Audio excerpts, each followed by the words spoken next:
thank you for the work that you have been doing so tirelessly. It is noble and important work.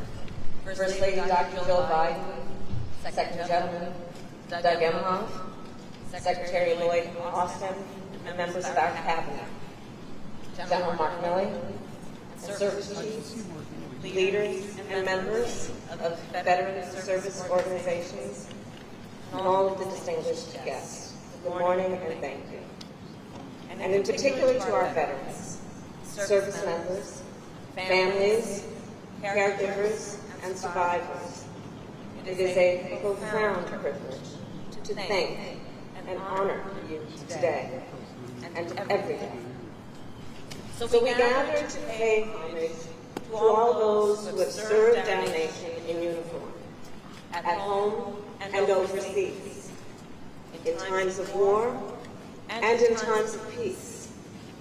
Generations of veterans defended our country and our most sacred values, from the fields of Yorktown to the trenches of the Marne, from the beaches of Normandy to the banks of the Chosin Reservoir and the streets of Saigon, from Baghdad to Fallujah to Kandahar. You stood as one to protect our democracy and our freedom. And even when you returned home and took off your uniform, you continued to serve and to lead in communities across our country. Veterans, after all, are nurses and firefighters, Little League coaches, and small business owners, faith leaders, and elected officials, mentors, and teachers. Every day, through your life's work and your example, you make America stronger.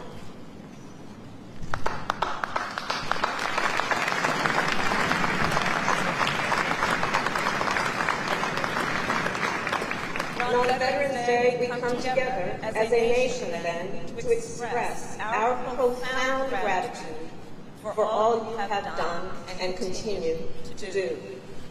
Here, on hallowed ground, we also remember those who gave their lives for our nation. We remember our service members who have not yet returned, and their families, and we reaffirm our commitment to bring home all those missing in action.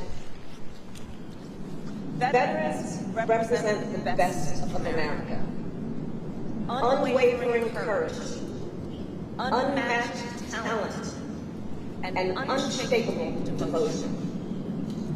You come from every corner of our country, and out of many, you become one, the greatest fighting force in the world.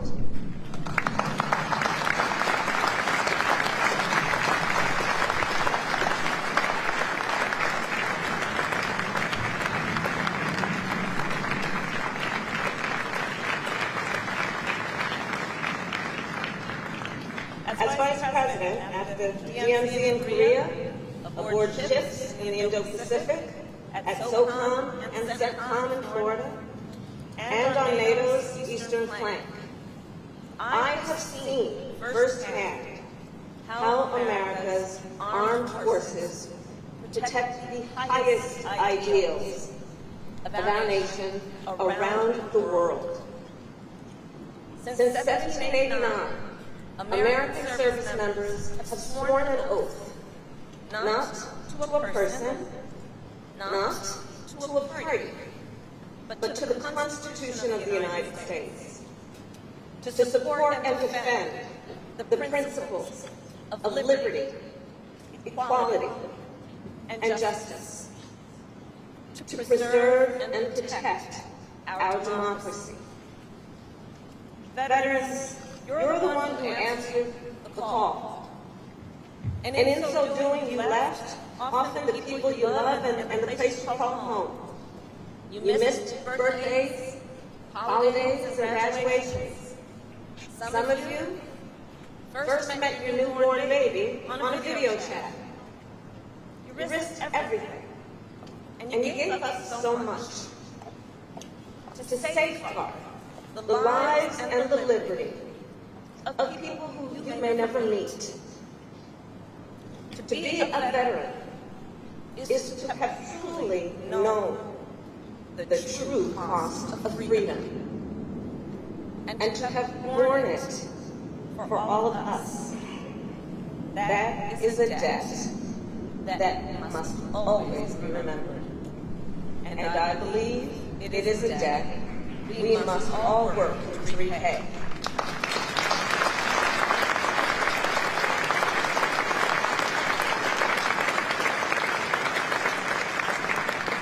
Back when I was Attorney General of California and then as the United States Senator, we fought to protect the health and well-being of our veterans and service members. And as Vice President, I'm proud to serve alongside one of the greatest champions of our nation's warriors, our President Joe Biden.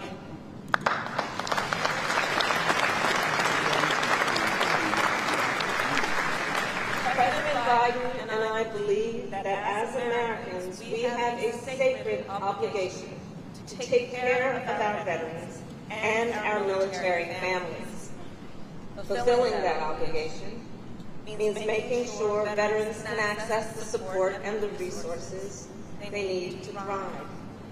For example, it has meant connecting thousands of veterans with job training to help them leverage the skills and experience they gained while serving, to build a new career, and to strengthen America's workforce. Fulfilling that obligation also means taking on veteran homelessness. This year alone, we have placed 31,000 veterans in permanent housing, and we are on track to house thousands more by year end.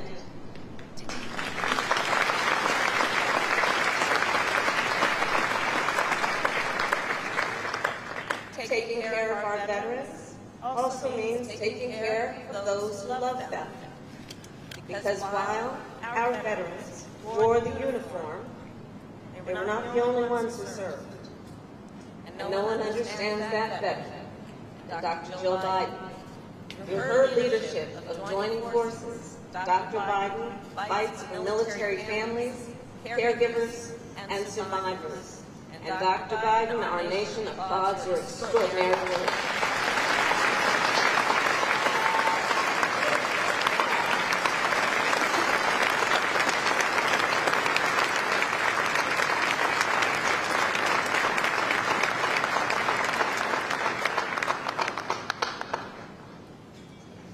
And taking care of our veterans means making sure that they receive the benefits they have rightly earned. Since we took office, we have worked to reduce the VA claims backlog by upgrading technology, hiring more claims processors, and streamlining evaluations. And as a result, this year, and under the leadership of the Secretary, we've processed more VA claims than ever before in history.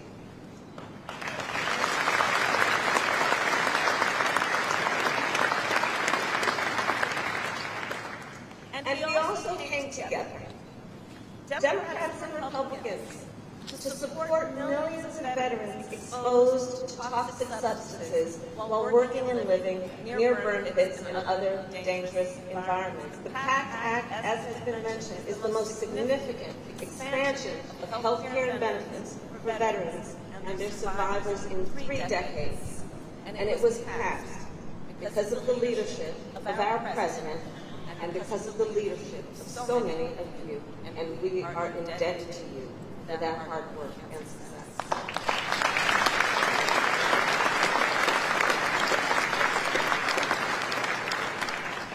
So a few months ago, I received a letter from Lieutenant Travis Akers. So Lieutenant Akers wrote about a friend and a fellow sailor, Lieutenant Chris Reed. Lieutenant Reed served our nation in Afghanistan and Iraq, and he worked as a Navy EOD officer near a burn pit. Tragically, Lieutenant Reed passed away in 2018 from leukemia. He is buried here in Arlington, Section 60, Plot 11854. Lieutenant Akers fought for the PAC in his friend's memory. He advocated, he testified, and thanks to him and so many veterans like him, our nation is one step closer to living up to our highest ideals. So all of that to say, America is a promise. A promise of security, opportunity, and freedom. Not for some, but for all.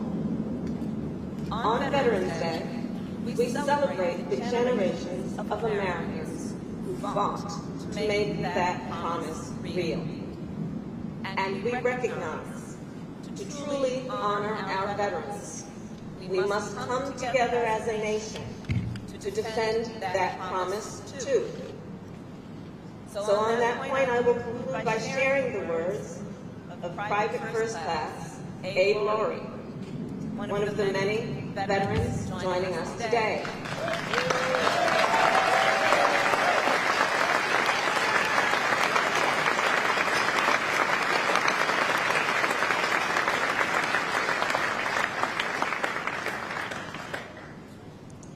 So Abe served our nation in World War II. He was a member of the 58th QM Sales Company of the United States Army. From 1943 to 1946, Abe traveled across England, France, and Belgium, going from camp to camp to outfit the men and women fighting to free Europe and the world. In his travels, Abe met thousands of Americans. They came from towns and cities he had never heard of. And yet, as he tells it, even if they only crossed paths for a moment, Abe felt a connection with each. And he said, and I'm quoting Abe, he said, in the service, we were one people. One people.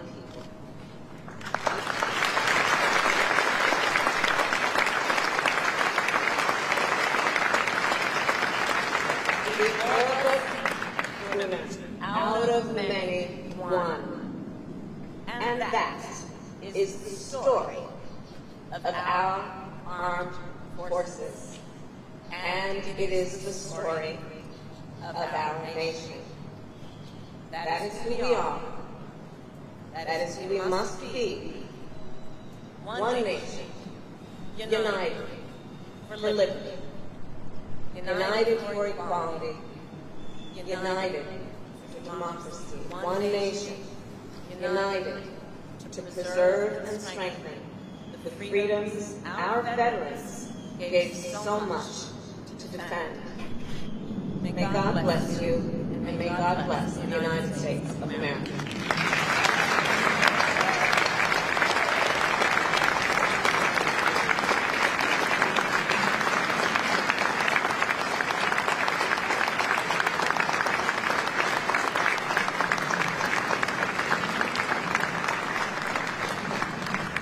Ladies and gentlemen, please remain standing and join the United States Navy Band Sea Chanters Chorus in singing God Bless America.